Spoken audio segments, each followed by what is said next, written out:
In 2008, California made a promise. A bullet train, connecting Los Angeles to San Francisco. Not a slow crawl through traffic. Not another packed freeway. A train that would shoot through the California desert at over 200 miles per hour and get you from downtown LA to San Francisco. In under 3 hours, voters were sold the dream, and they said yes. $10 billion approved. Shovels in the ground. The future had arrived. Fast forward to today. Not a single passenger has ridden it. Not 1 mile of track connects those two cities.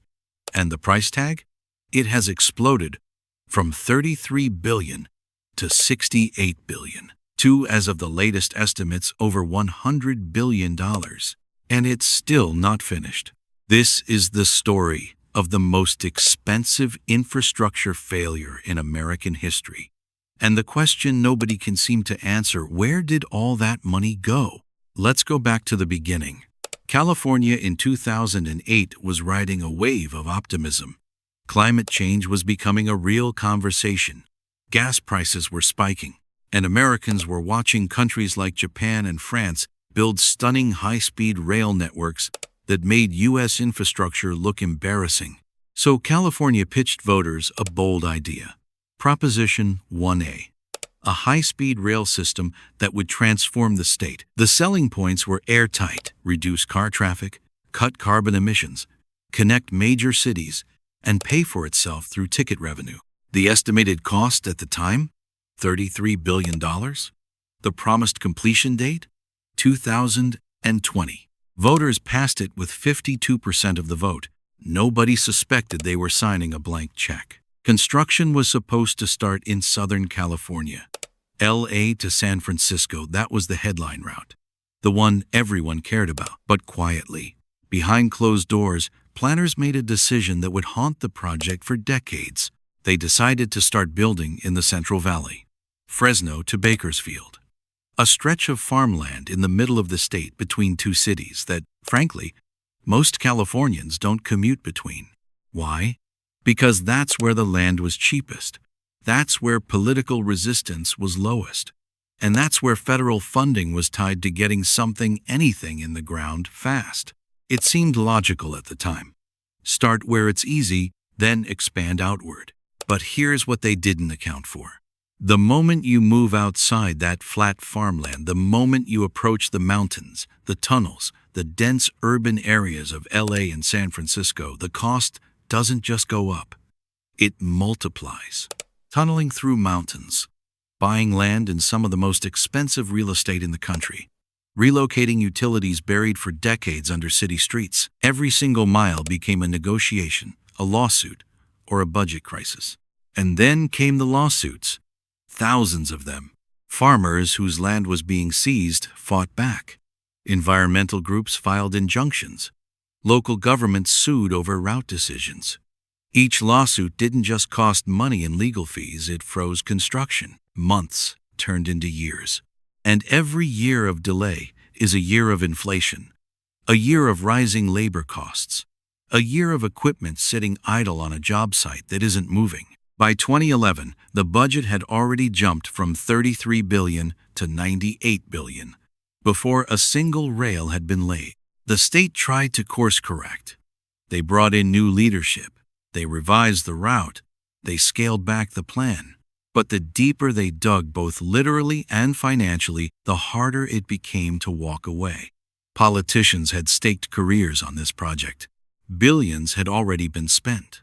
And there's a principle in economics called the sunk cost fallacy. The idea that the more you've already invested, the harder it is to admit you should stop, even when stopping is the rational choice.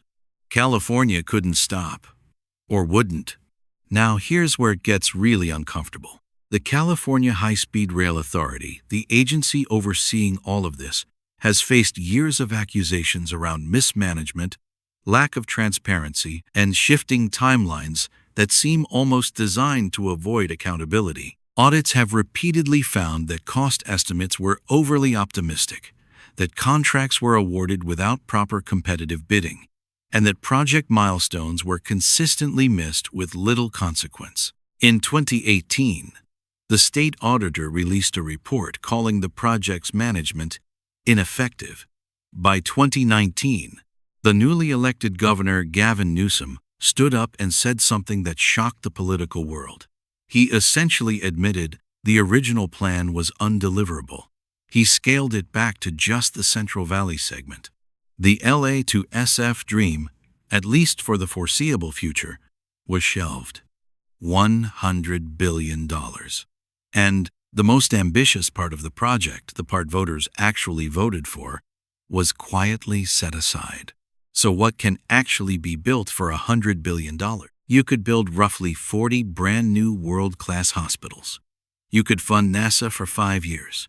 You could build high-speed rail across multiple countries in Europe. Japan built its entire Shinkansen bullet train network, one of the most sophisticated rail systems on Earth, for a fraction of what California has spent on a stretch of track in the Central Valley.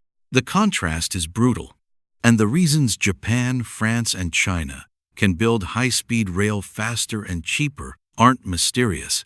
They have streamlined land acquisition laws. They have centralized planning that doesn't get tangled in layers of local, state, and federal approval.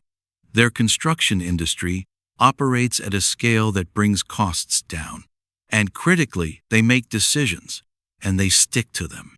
California's project has had so many route changes, leadership changes, and scope changes that contractors never had a stable foundation to build on, literally or figuratively. As of 2024, there are about 119 miles of track structure completed in the Central Valley. No trains running, no electrification installed, no stations open. The latest projections suggest the Central Valley segment, just that segment, might be operational sometime in the early 2030s. The full LA to SF route, if it ever happens, is now projected to cost somewhere between $88 and $128 billion, with completion not expected until 2033. At the absolute earliest, and most independent analysts think that timeline is still wildly optimistic. Meanwhile, California's highways are as congested as ever. The state's infrastructure report card gives its roads a D rating, and the billions poured into a train that doesn't yet carry passengers are billions that didn't go to roads, bridges, housing, or schools. So what's the lesson here? It's not that high-speed rail is impossible. Countries around the world prove every day that it works. It's not that California was wrong to be ambitious. Ambition built this state. The lesson is simpler and harder than that. When you underestimate costs to win votes, you create a project that can never be honestly funded. When you start construction before the route is legally and politically secured, you build on sand. And when no single person or body is truly accountable for outcomes, when the blame can always be spread across agencies, administrations, and decades, nothing is anyone's fault, and therefore nothing gets fixed.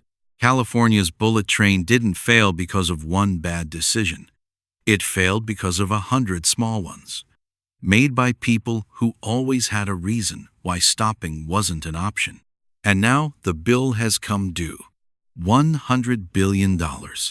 A train that goes nowhere.